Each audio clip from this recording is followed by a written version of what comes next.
Hello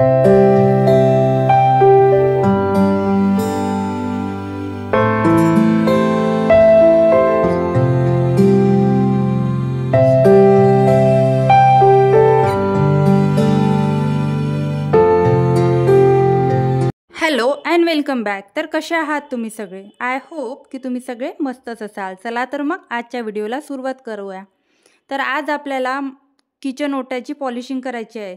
तर त्याच्यासाठी मी एक तुम्हाला सोल्युशन दाखवणार आहे। तर त्यासाठी व्हिडिओ जराही स्किप न करता नक्की कंटिन्यू करा, कारण मी प्रत्येक स्टेप बाय स्टेप तुम्हाला सांगणार आहे। 4 स्टेपमध्ये तुम्हाला जी आहे माझ्या किचनची क्लिनिंग तुम्हाला मी आज सांगणार आहे। तर सर्वात पहिले आपल्याला काय करायचं, काउंटर टॉपवर जेवढ्या काही वस्तू ठेवल्या आहे त्या सगळ्या रिकाम्या करायच्या आणि सिंकमध्ये टाकायच्या आहे। आणि तुम्ही सिंकमध्ये टाकू शकता सगळे भांडे वगैरे, काही रॅक वगैरे तुमच्या काउंटर टॉपवर असेल, किंवा तुम्हाला सिंकमध्ये नसेल टाकायचं तर तुम्ही एकदाच सगळे भांडी घासून नंतर जी आहे ही प्रोसेस करू शकता। तर मी सगळे जे भांडे आहेत सिंकमध्ये टाकले आणि मला मिठाची भरणी आणि तेलाची केटल धुवायची होती। आणि मी अशाच दिवशी क्लिनिंग करते ज्या दिवशी मला हे भांडे वगैरे धुवायचं काम असते।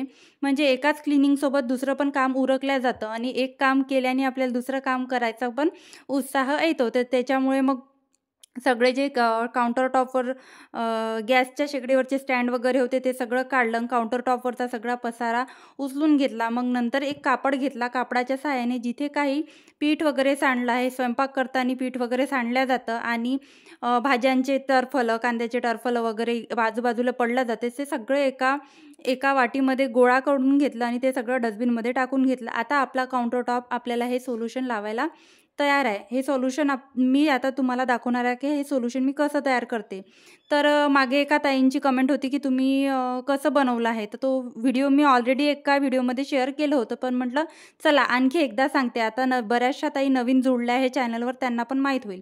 तर एकदम छोटा चम्मच भरून मी सोडा यामध्ये टाकला आहे। आधी वाटीमध्ये पाणी घेतलं आहे आणि त्यामध्ये खाण्याचा जो सोडा असतो आपला तो त्याच्यामध्ये ॲड केला आहे। नंतर त्यामध्ये व्हिनेगर टाकला आहे आणि तुम्ही बघू शकता व्हिनेगर टाकल्याबरोबर हे जे लिक्विड हे जे सोल्युशन आहे हे सगळं ॲक्टिवेट झालेलं आहे। मग ते सगळं एकजीव करून घेतलं, म्हणजे जे काही आपण टाकले होते जिन्नस ते सगळे पाण्यामध्ये डायल्यूट करून घेतले। आणि सगळं डायल्यूट झाल्यावर हा जो छोटासा कापड आहे, तुम्हाला मी बऱ्याचशा व्हिडिओमध्ये सांगितलं आहे की मी DIY कापड, म्हणजे आपल्या ज्या जुन्या टी-शर्ट बनियांचे कपडे असते, जे काही आपल्या घरामध्ये जुने कपडे अवेलेबल असते असे मी कापून ठेवते आणि माझ्या क्लिनिंगसाठी जिथे काही मी क्लिनिंगचे कपडे ऑर्गनाईज करते तिथे मी ठेवत असते। आताच मी होम टूर दिला, तर होम टूरमध्ये तुम्हाला सांगितलं तो मॉप जो आहे त्या मॉपनी मी फरची तर पुसत नाही, पण मी याच्यामध्ये माझे सगळे जे क्लिनिंगचे कापड आहे ते ऑर्गनाईज करून ठेवले आहे। तर हे सोल्युशन मी एका वाटीमध्ये तयार करण्याचं कारण हेच की आता प्रत्येकच गृहिणीकडे स्प्रे बॉटल अवेलेबल असेल असे नाही आहे, तर वाटीमध्ये पण घेऊन आपण अशी क्लिनिंग करू शकतो, असं मला या व्हिडिओतून सांगायचं होतं। तर तुम्हाला जेवढं पाहिजे तेवढं तुम्ही या वाटीमध्ये सोल्युशन बनवू शकता गरजेपुरतं, आणि जेवढं पाहिजे तेवढं यूज करू शकतात आणि खूप सारं असं बनवून ठेवायची गरज पण पडत नाही। तर सोडा, लिक्विड सोप आणि व्हिनेगर असल्यामुळे आपण टाईल्स जो आजूबाजूचं ग्रेनाईट आहे तिथे आपण सगळीकडे लावून घ्यायचा। आपलं जिथे जिथे काउंटर टॉप आहे, जिथे जिथे आपल्याला असं वाटते तेलकटपणा, चिकटपणा आणि तिची जे आपली शायनिंग कमी झाली आहे असं आपल्याला वाटत आहे, तिथे सगळीकडे लावून घ्यायचा आहे। आणि खालचा कडपाच आपला जो मेन आहे, जो गॅसचा कडप्पा आहे तोच मेन आहे। आतून बाहेरून सगळीकडून आपल्याला हे लिक्विड, हे सोल्युशन लावून घ्यायचं आहे। यानी काय होईल, आता ही तर आपली पहिली स्टेप, म्हणजे आपली दुसरी स्टेप आहे। पहिली स्टेप आपली ती होती की सगळं काउंटर टॉप रिकामं करणे, आणि ही दुसरी स्टेप आहे हे सोल्युशन आपल्याला सगळ्या काउंटर टॉपवर लावणे आणि व्यवस्थित लावणे, बाहेरून आतून सगळ्या पद्धतीने बटनवर वगैरे शेगडीच्या सगळीकडे लावून टाकायचं। आणि बघू शकता एवढ्या सोल्युशनमध्ये माझी पूर्ण क्लिनिंग झाली आहे। आता मी माझे भांडे मला घासायचे होते तर मी घासून टाकले आणि काउंटर टॉप क्लीन केलं, आणि हे सोल्युशन लावल्यावर 10 मिनिट तसंच ठेवायचं आहे। 10 मिनिटामध्ये मी भांडे घासून घेतले। भांडे घासल्यानंतर ही क्लिनिंग करायला घेत आहे। 10 मिनिटानंतर तुम्ही एखाद्या रफ कापडाने हे सगळं पुसू शकता सोल्युशन लावलेलं, किंवा एखादा सॉफ्ट जर स्क्रबर तुमच्याकडे असेल तर तुम्ही सॉफ्ट स्क्रबरनी थोडा जोर लावून हे सगळं घासून घ्या, जेणेकरून जिथे काही तेलकटपणा वगैरे आहे, जिथे काही चिकटपणा आहे तो सगळा निघून जाईल। थोडा दाब देऊन जर आपण घासलं ना तर निघून जातो। आणि खालच्या साईडची टाईल्स आहे ना थोडी तेलकट झाली असते, आणि थोडा दाब देऊन घासलं की थोडं लवकर निघते। आणि सारखं तिथे तेलाचं ओढल्या जाते ना, त्याच्यामुळे ह्या ज्या गॅप आहे ना ते डबे दिसत आहे त्याच्यामध्ये अशा सगळ्या गॅप आहे, त्या गॅपमध्ये असं तेलाचा असा थर अडकला आहे. तर ते आधीचपासून अडकलं आहे, मी आली तेव्हापासून क्लीन करतच आहे, पण निघते. आपण एकदमच खूप त्याच्या मागे लागलं ना तर ते निघत होत नसते. आपण हळूहळू आहे ते करू शकतो. तरी बऱ्याच प्रमाणात क्लीन झाला आहे. एकदम काही आपल्याला प्रत्येकच गोष्ट इफेक्ट देत नसते आणि आपल्या होममेड गोष्टी आहे त्या कधीही यूज केलेल्या चांगल्या. कॉलिन वगैरे पण यूज करते मी, पण कमी प्रमाणात करते. पण हा जो माझा स्प्रे बॉटलमध्ये मी भरून ठेवते, नेहमीच असं याप्रमाणे क्लीन करते.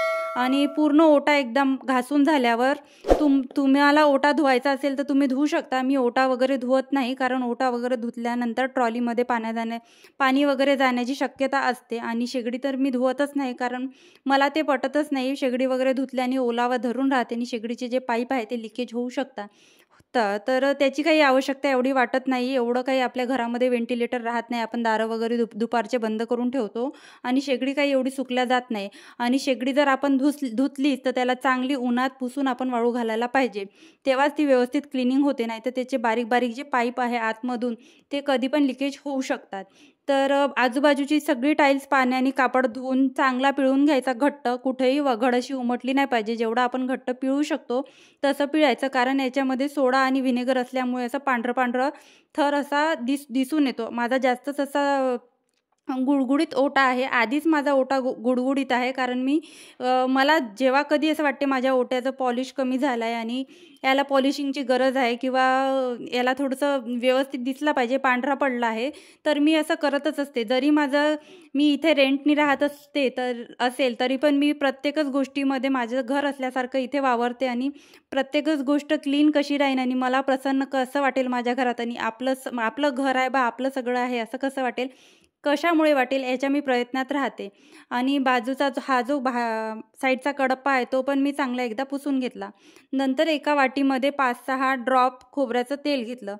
तुमचा ओटा किती खराब झाला त्याच्यावर डिपेंड करते की तुम्हाला खोबऱ्याचं तेल किती लागेल. माझा ओटा ऑलरेडी गुडगुडीत असल्यामुळे मी कमी तेल वापरलं आणि त्याच्यामध्ये थोडंसं पाणी टाकलं आणि थोडंसं व्हिनेगर टाकलं. तेल याच्यासाठी की तेलामुळे आपल्या ओट्याला छान पॉलिशिंग होते, आणि व्हिनेगर याच्यासाठी की किडे मुंग्या वगैरे काही पण आपल्या काउंटरटॉपवर कॉक्रोच वगैरे येणार नाही. आणि याची एकदा खात्री करून घ्यायची का आपला ओटा जो आहे पूर्ण क्लीन असायला पाहिजे. कुठेही पाणी आपल्या काउंटरटॉपवर असायला पाहिजे नाही.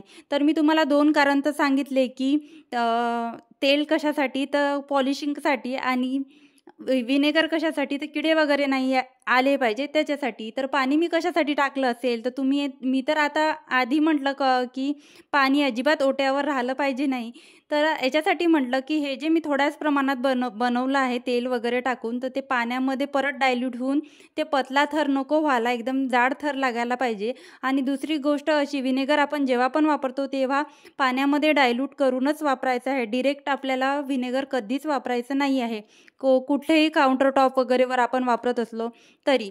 तसं पाहिलं तर व्हिनेगर हा आपला खाण्याचा पदार्थ आहे, आपण चायनीज वगैरे मधून खातच असतो, तरी पण एकदा पाण्यामध्ये डायल्यूट करून वापरला तर बरा.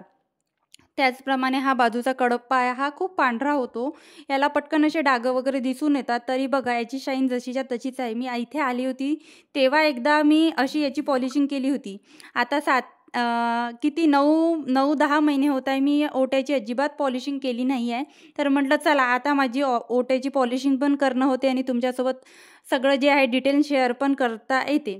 तर तुम्ही बघू शकता बाजूचं माझं गॅलरीचं जे दार आहे ते सगळं जसंच्या तसं कलरसहित माझ्या काउंटरटॉपचा जो इकडचं ग्रेनाइट आहे त्याच्यामध्ये दिसत आहे. म्हणजे एकदम प्रतिबिंब तर नाहीच म्हणणार, पूर्ण असं जसंच्या तसं जसं आपण आरशामध्ये बघतो तसं ते नळाजवळचं जो ग्रेनाइट आहे तिथे सगळं दिसत आहे.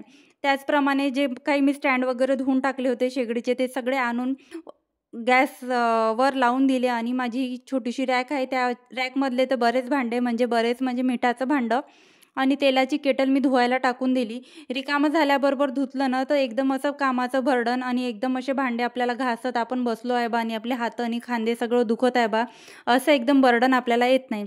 त्याचप्रमाणे हा जो माझा खलबत्ता आहे हा दगडाचा खलबत्ता आहे आणि याला पण पॉलिशिंग करत राहावं लागतं आणि याला पण हा खलबत्ता घेऊन पण 7 ते 8 महिने झाले आहे आणि याची पॉलिशिंग मी जेव्हा हा खलबत्ता घेतला होता तेव्हाच याची मी सीझनिंग पॉलिशिंग तेव्हाच केली होती. तेव्हापासून याचं मी काहीही केलं नाही. याच्याकडे बस घेणे आणि काम करणे, कामापुरतं वापरणे आणि जसंच तसं ठेवणे. तुम्ही बघू शकता, मी तुम्हाला जवळून दाखवते. एकदम असं चमकत आहे, आरशासारखं चमकत आहे आणि एकदम असा सॉफ्ट असा हाताला एकदम सॉफ्ट वाटत आहे. असा कुठेही रफ वाटत नाही आहे. तुम्ही पण ही ट्रिक ट्राय करा आणि मला नक्की कमेंटमध्ये सांगा की कसा वाटला तुम्हाला. आज जी मी तुम्हाला ज्या काही टिप्स सांगितल्या त्या सगळ्या ट्रिक्स तुम्हाला कशा वाटल्या मला नक्की सांगा. आणि हो, आजचा व्हिडिओ जर तुम्हाला आवडला असेल तर व्हिडिओला एक लाईक आणि चॅनलला सबस्क्राईब करायला विसरू नका. भेटूया अशाच एका नवीन व्हिडिओ ब्लॉगमध्ये. तोपर्यंत स्वतःची काळजी घ्या. मस्त रहा. Bye bye.